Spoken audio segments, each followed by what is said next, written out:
하였다. 그는 백성의 장로들을 가운데서 70명을 불러 모아 그들을 장막에 둘러 세웠다. 그때 주님께서 구름에 기사가 내려오셔서 모세와 더불어 말씀하시고 모세에게 내린 영을 장로들 70명에게 내리셨다. 그 영이 그들 위에 내려와 머물자 그들이 예언하였다. 이것은 처음이자 마지막이다. 그들은 다시는 예언하지 않았다. 그런데 두 남자가 진 안에 남아 있었다. 하나의 이름은 엘다시고 다른 하나의 이름은 메다시였다. 그들은 명단에 올라 있던 이들이지만 장막으로 가지 않았다. 그런데 영이 그들 위로 내려와 머물자 그들도 진에서 예언하였다. 한 소년이 모세에게 달려와서 엘다와 메다시 진에서 예언하였다고 알렸다.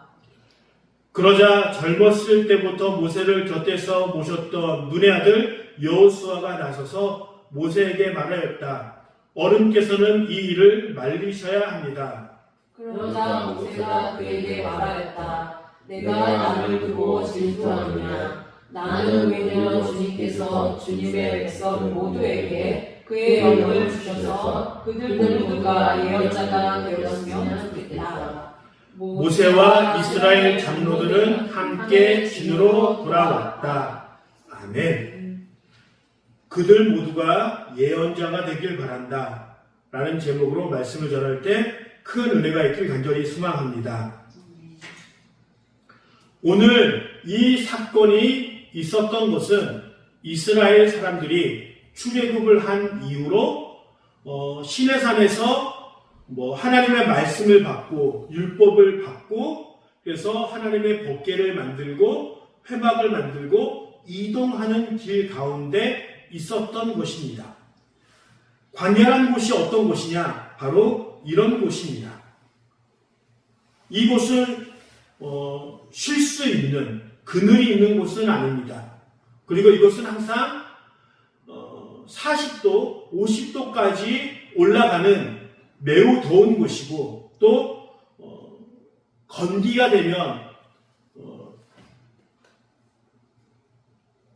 아라비아 사막으로부터 모래 폭풍이 와서 앞을 볼 수 없을 정도로 그렇게 덥고 쉴 곳이 없고 또 모래 폭풍으로 견디기 어려운 곳을 지나고 있습니다.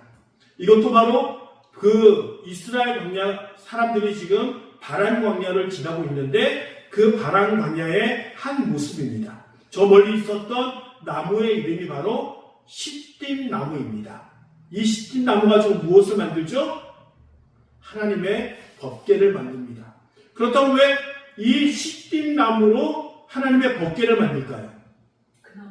그 나무밖에 없기 때문에 그래요. 그리고 이것이 시딤 나무지만 우리나라의 말로 보면은 아카시아과에 속해 있는 그런 나무입니다. 우리나라 아카시아 나무는 어때요? 막 이파리도 있고 그렇지만 이파리가 거의 없는 가시나무과에 속합니다. 그리고 우리가 이런 나무들이 그렇게 많이 있지 않고 듬성 그렇게 있습니다. 어쩌면 우리가 생각해 봐야 할 것은 이스라엘 백성들이 출애굽을 하고 나서 하나님의 기적으로 홍해를 건넙니다. 그 홍해를 지난 기적도 그래서 애굽의 그 병거를 수장시킨 그 놀라운 기적도 우리가 생각하기에 아주 놀라운 그런 기적이지만 엄밀히 말하면은 이스라엘 백성들이 이 광야에서 38년 동안 지낸 것도 홍해의 물이 갈라지고 그 놀라운 기적을 경험한 것만큼 더 큰 놀라운 기적임을 우리는 기억해야 합니다. 물도 없어요. 쉴 곳도 없어요. 비록 우리 사계절을 경험한 한국 사람들이 이곳에서는 아마도 일주일도 제대로 버티기 어려운 환경일 것입니다. 이들은 이미 이집트에서 태어나서 자랐기 때문에 어느 정도의 더위에는 익숙해져 있을 수 있지만 그 더위가 그들에게 있어서 좀 그렇게 우리가 힘든 것만큼 덜 힘들 수 있지만 이집트와 완전히 다른 이런 환경에서 38년 동안 생활했다는 것은 그들에게 보기에 하나님의 놀라운 기적일 수밖에 없습니다. 그리고 이곳에서 음식을 구한다. 그들의 식량을 구한다는 것은 기적에 가까운 것 같아요. 출애굽을 하면서 60만, 남자만 60만이 되는 그 인원, 그래서 여자와 어린아이와 다 합치면 200만이 된다라고 추정하는 그 인구가 38년 동안 이렇게 쉴 곳도 물도 그늘도 없는 곳에서 살아간다는 것은 매우 놀라운 기적일 것입니다. 그래서 이들은 이미 어떤 사건이 일어나냐면 먹을 것이 없습니다. 물이 없습니다라고 하나님께 불평을 했던 사람들입니다. 그래서 그 하나님께서 만나를 허락하십니다. 제가 한 5년 전에 서울에 살 때는 나름 뷔페를 가는 것에 대하여 되게 기뻐하는 마음을 갖고 있었습니다. 왜? 여러 가지 음식을 맛볼 수 있기 때문에. 그래서 뷔페 가는 것을 매우 좋아한 적이 있습니다. 그런데 뷔페를 가보면 똑같은 뷔페를 2번이나 3번 정도 가면은 어떤 마음이 들까요? 계속 그렇게 기쁠까요? 그렇지 않아요. 음식이 물리기 시작합니다.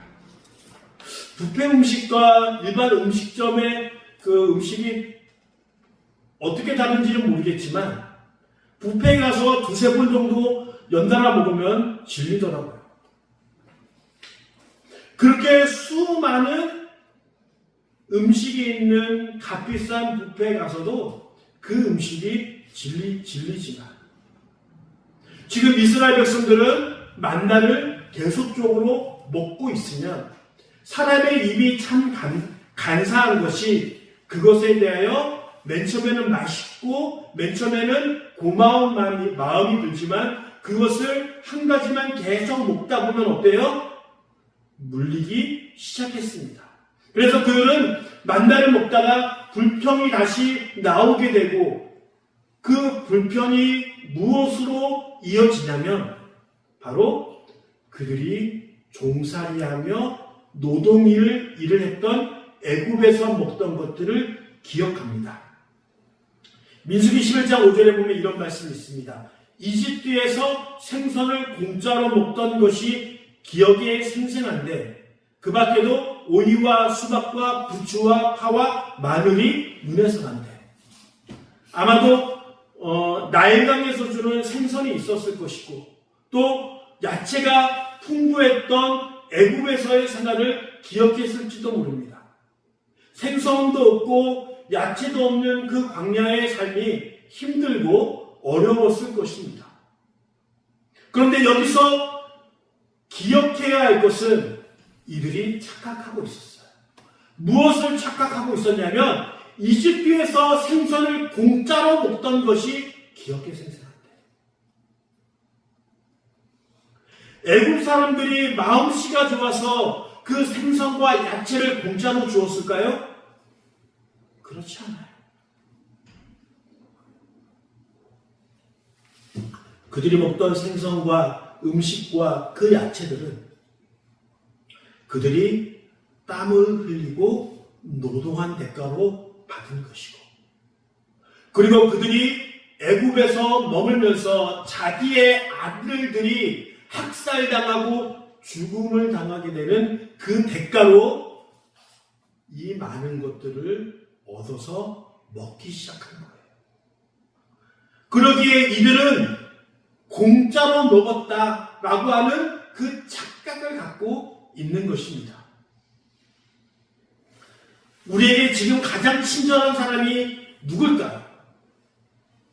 아마 특급 호텔에 가면 그 호텔에서 일하는 그 호텔리어들이 우리를 매우 친절하고 우리가 지불한 가격 안에서 우리가 원하는 모든 것을 다 들어줄 거예요. 우리가 돈을 가지고 카드를 가지고 백화점에 간다고 생각해 봅시다. 물건을 사기 위하여 이것도 입어보고 저것도 입어보고 그런 상황에서 그들이 진심으로 우리에게 친절을 베풀었다라고 얘기할 수 있을까요?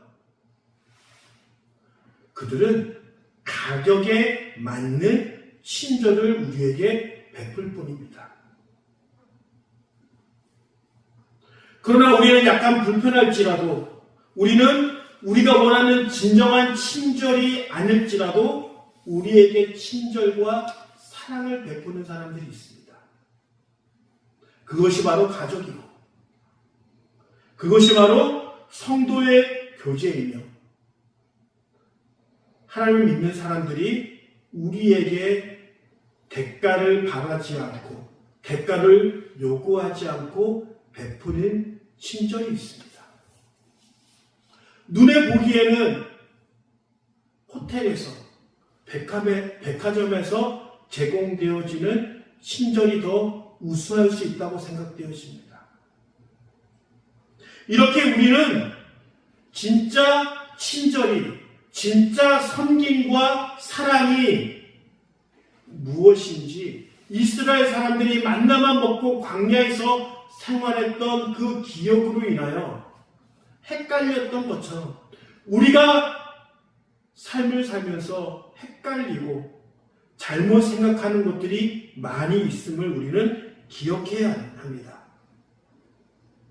사람의 관점에서는 불완전하다고 생각하는데 하나님 관점에서는 어떻게 해요? 그것이 완전하다는 거예요. 하나님께서 완전한 것을 주었는데 사람의 기억과 인간관계의 한계 때문에 어떻게 하나님께서 이 땅에 오셨어? 어떻게 하나님께서 우리를 위해 십자가를 지셨어? 어떻게 하나님이 우리의 행동의 대가와 상관없이 우리를 끝까지 사랑하셔? 우리를 버리지 않으셔?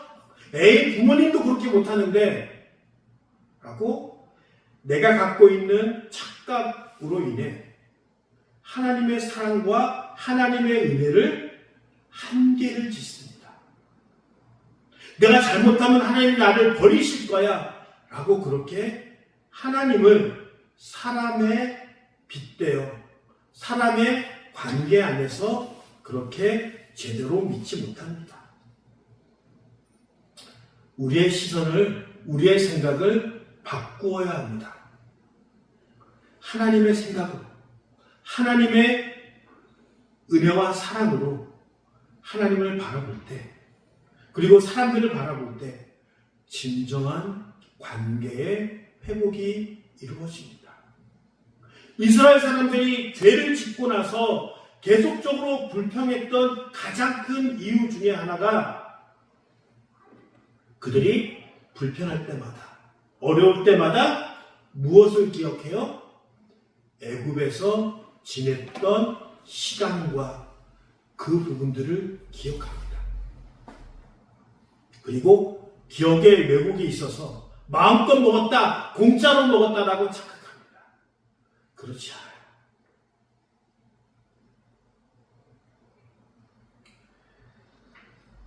우리가 힘들고 어려울 때 에이, 뭐 하나님 밥 먹을 줄 알아라는 생각이 가끔씩 들 수 있습니다. 과거 하나님을 믿지 않을 때 그런 부분들을 기억할 수 있습니다. 그러나 기억해야 할 것은 하나님은 우리를 위하여 끊임없이 한없는 사랑을 베풀어 주신다는 것을 기억하기를 바랍니다. 할렐루야. 그런데 이렇게 이스라엘 사람들은 하나님 앞에 화를 내고 불평할 때마다 하나님께서 그들을 심판하시고 징계합니다. 11장 1절에 보면 주님께서 들으시는 앞에서 백성들이 심하게 불평하였다. 주님께서 듣고 진노하시어 그들 가운데 불을 놓아 진 언저리를 불살라 버리셨다. 그 불로 인하여 사람들이 어려움을 당하고 아마 죽는 사람들이 있었을 것입니다. 그리고 그 시간이 지나서 민수기 21장 6절에 보면 그러자 주님께서 백성들에게 불뱀을 보내셨다. 그것들이 사람을 무니 이스라엘 사람 백성이 많이 죽었다. 이렇게 광야에서 이스라엘 사람들이 범죄할 때마다 하나님은 그들을 심판하시고 징계를 내리십니다. 그래서 60만 명 그 많은 사람들이 하나님께 범죄하였고 불평하였기 때문에 광야에서 그 60만 명이 모두 죽고 새로운 세대가 가나안 땅 안에 정착하게 됩니다. 그럼에도 불구하고 모세는 이스라엘 사람들과 다르게 하나님 앞에서 불평하지 않았을까요? 그렇지 않아요. 모세도 불평했어요. 민수기 11장 11절에 보면 모세가 주님께 여쭈었다. 어찌하여 주님께서는 주님의 종을 이렇게 괴롭게 하십니까? 어찌하여 저를 주님의 눈 밖에 벗어나게 하시어 이 모든 백성을 저에게 짊어지우십니까? 14절에 보면 저 혼자서는 도저히 이 모든 백성을 짊어질 수 없습니다. 저에게 너무 무겁습니다. 모세도 하나님 앞에서 이렇게 불평하고 힘들다, 어렵다라고 그런 마음을, 그런 생각들을 이야기합니다. 그러면 도대체 이스라엘 사람들이 불평할 때는 하나님께서 징계하시고 그들을 죽게 하시는 그 어려운 가운데 처하게 하셨고, 모세는 그렇게 불평하고 힘들다, 어렵다라고 얘기할 때마다 하나님이 그를 돌봐주시고 그 어려움을 해결해 나갈 수 있는 방법들을 제시해 줍니다. 이스라엘 사람들이 민수기 11장에서 만나만 먹으니 너무 힘들고 어렵다. 애굽에서 먹던 생선과 야채들이 필요하다라고 했을 때 모세가 너무 힘들고 어렵습니다. 라고 이런 의견을 내자 하나님께서 모세를 진정시키시고 모세를 대신할 70명의 장로를 세웁니다.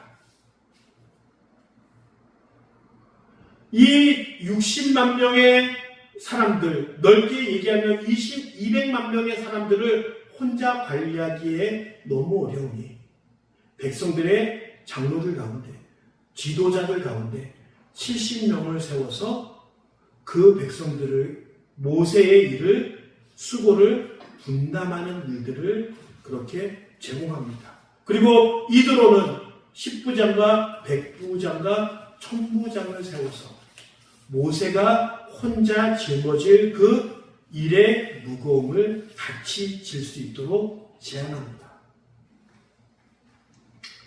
그렇다면 이스라엘의 불평과 모세의 불평은 어떻게 달랐을까요? 우리도 간혹 하나님 앞에 불평을 할까요? 안 할까요? 우리도 불평을 합니다. 그런데 이스라엘 사람들의 불평은 힘들고 어렵다는 거예요. 그런데 이 모세의 불평은 이스라엘 사람과 차원이 다른 것은 하나님의 사명을, 하나님의 소명을 이루기 위해 애쓰고 노력하고 그것을 하다 보니 그에게 다가오는 어려움인 거예요. 모세는 이 일을 해도 되고 안 해도 되는 사람이에요. 즉 이스라엘 사람들의 불평은 자기의 어떠함 때문에, 자기가 배고프고 자기가 목이 마르고 자기가 이 음식이 질리고 덥고 이것을 이 광야에서 생활하는 것이 어렵기 때문에 불평하는 그 불평이었다면, 모세의 불평은 하나님의 사역과 하나님께서 말씀하시는 것을 잘 이끌고 잘하기 위해 하다 보니 그에게 오는 어려움, 힘듦에 대하여 이야기하는 거예요. 아무것도 안 하고 그냥 내 스스로 어렵다고 한 것이 아니라 하나님의 말씀대로 살기 위하여 내가 애쓰고 노력하고 최선을 다해서 오는 어려움, 그 근본 자체가 다르다는 거예요. 많은 사람들이 주일 예배가 목사님 오늘 설교 실패했네, 좀 두서가 없네, 말아드셨네, 찬양대는 왜 저래? 라고 예배를 평가합니다. 그런데 그런 사람들의 대부분은 일주일 동안 우리의 삶의 자리에서 살아가면서 하나님 말씀대로 살려고 노력하는 어떠한 노력도 하지 않는 사람들이 예배에 대해서 평가합니다. 목사님 설교가 앞뒤가 안 맞네? 찬양단 삑사리가 났네? 왜 기도를 저렇게 해? 라고 불평합니다. 그런데 일주일 동안 하나님 말씀을 지키고자 애쓰고 노력하고 기도하면서 하나님 저 정말 하나님 말씀대로 살려고 했는데 너무 힘들었어요. 용서하려고 했는데 저 실패했어요. 하나님 한 명 전도하려고 진짜 노력했는데 그 사람 교회 안 나왔어요. 하나님 정말 1년 동안 열심히 기도해서 그 사람이 교회 나왔는데 너무 은혜가 돼요. 내가 사명대로 하나님의 말씀대로 하나님의 부르심대로 살려고 몸부림치며 최선을 다하며 눈물로 기도하고 땀을 흘렸을 때 하나님이 주시는 은혜가 있어요. 그 은혜는 성가대가 찬양대가 별로 좋지 않아도 돼요. 목사님의 설교가 시원치 않아도 돼요. 하나님이 예배 가운데 직접적으로 주신 은혜가 있어요. 그 은혜가 없기 때문에 조금 잘못된 것, 조금 부족한 것들에 대해서 불평하기 시작합니다. 혹시 우리의 예배는 어떻습니까?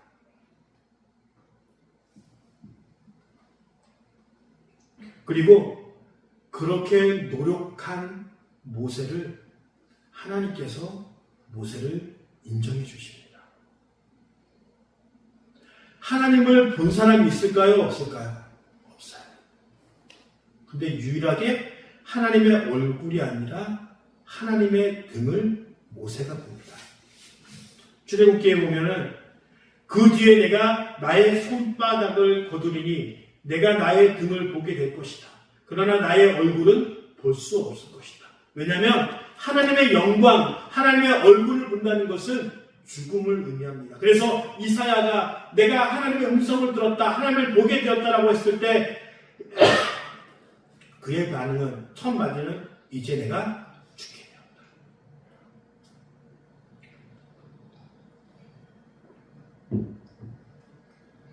하나님의 등을 보고도 죽지 않는 모세가 존재합니다. 그만큼 하나님께서 모세가 힘들고 어렵고 이 이스라엘 사람들을 리더한다는 것이 얼마나 어려운 것인지 알고 있었고, 그 두 분 모세와 하나님과의 끈끈한 신뢰가 있었기 때문에 그렇습니다. 저는 여러분들이 불평하기를 원합니다. 어떤 불평이냐면 모세처럼